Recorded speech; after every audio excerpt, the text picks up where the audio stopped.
It's a presentation platform.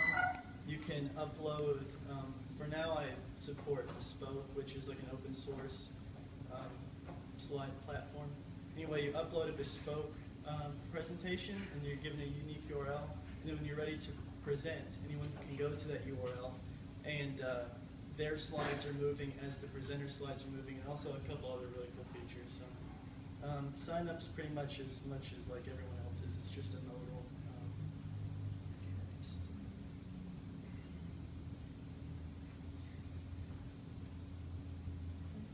You register, and then on response that is saved correctly, you'll get this little alertify pop-up that says registration successful.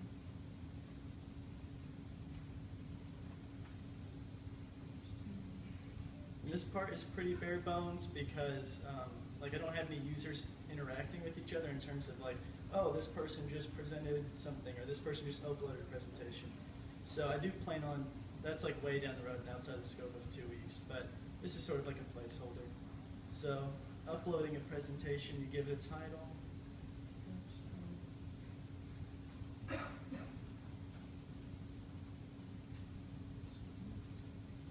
giving back. And here is what it looks like. And I'll bring it up on this too so you can see the interaction between us.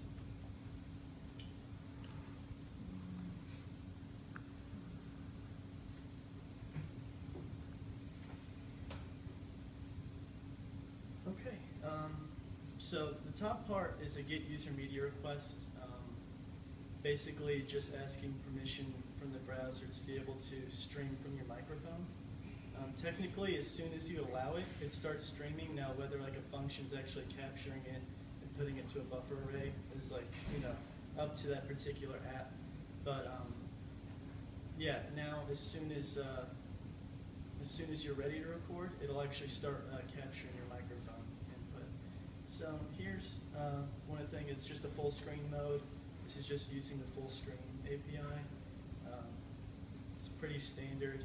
That way, if you're presenting and you're at a meetup, you still have a good view for everyone that's on the projector. Here is a little polling thing. So as soon as you enter a particular presentation, using Socket.io, you're put into a socket room with everyone else that's in that presentation. And so now I can ask, okay, I'm forgetting to mention something.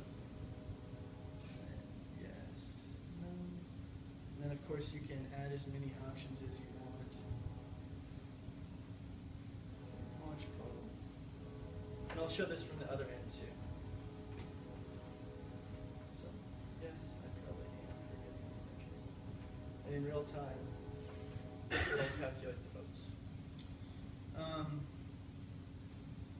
Here's the recording. Oh, and here's, if you want to jump to a particular slide. This is just an input type numbers with a max as I feed the total amount of slides in there. So you can't go past the end slide. So here's the recording feature. And as soon as you press it, it glows red. This is using key animation frames, just like a couple other people did. And as soon as you're done, it also records a timestamp of when you change slides. So now that we're done, hopefully I talk close enough to the mic that it picked it up. So now the microphone feedback is packaged as a WAV file, and then it's turned into a blob, and it's appended to that form that you just saw in modal. Right here. Now I can go back and go to my archives. And here we go. So I don't know if you'll be able to hear it. You would be able to hear it if you were close, and it will in real time when I change the slides. It will change the slides when I did. That's so when you change this. Mm-hmm. Yeah. So also, if like let's say I don't want to link it up. You can always click this right here, and it's going to go from a chain to a broken chain. And now when it would have changed over, now it doesn't. And you can do that on the live thing too. I forgot to press that. Well, actually, I haven't showed it because I haven't showed it from a viewer standpoint. But that sort of allows you that if you can't make it to a meetup and you missed a presentation, you get a recording of their voice and you get the real-time changing the slides. And that way you know exactly what context they're talking about something and that sort of thing.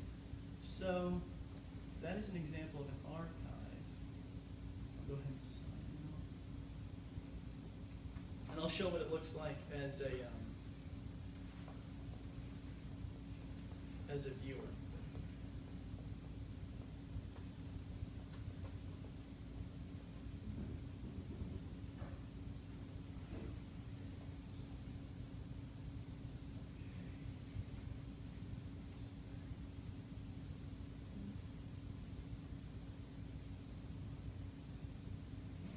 And it's just the user's name slash the name of the presentation. So it's pretty easy to navigate. So this is what it looks like from a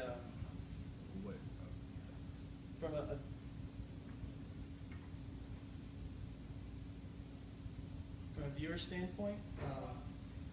So you'll notice that as I'm changing the slides over on this one, it's changing the slides for all the viewers. And that's using Socket Item, like I said, socket rooms. So if multiple people are in different presentations, one presenter is not going to be manipulating everybody's slides.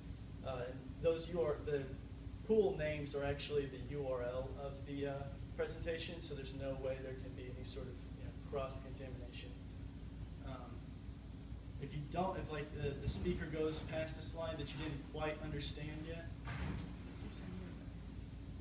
you can, just like on the archive feature, you can unlink yourself, and now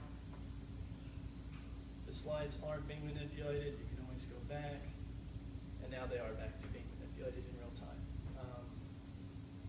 Here's what it looks like if I ask a poll question. Example 1, 2. So now the presenter just launched a poll. It's glowing red again. That's the keyframe animation type thing. I'm going to hit it right here, and it says, okay, here's my choices, 1 or 2. And I didn't give the viewers access to the poll results.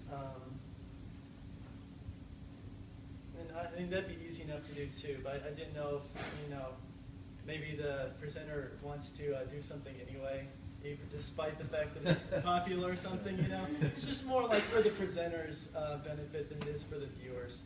So again, these are the exact same thing. You can jump to a slide if you're not. But yeah, that's pretty much it.